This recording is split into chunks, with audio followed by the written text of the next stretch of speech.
വയോധികയെ കബളിപ്പിച്ച് മാല മോഷ്ടിച്ച് കടന്നയാൾ മണിക്കൂറുകൾക്കുള്ളിൽ പിടിയിലായി.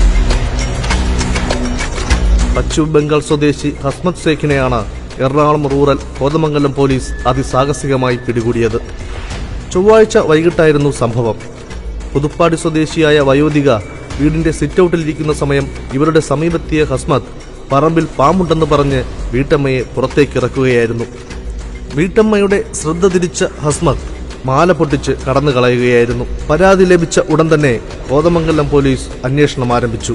മണിക്കൂറുകൾക്കുള്ളിൽ പ്രതിയെ പിടികൂടി.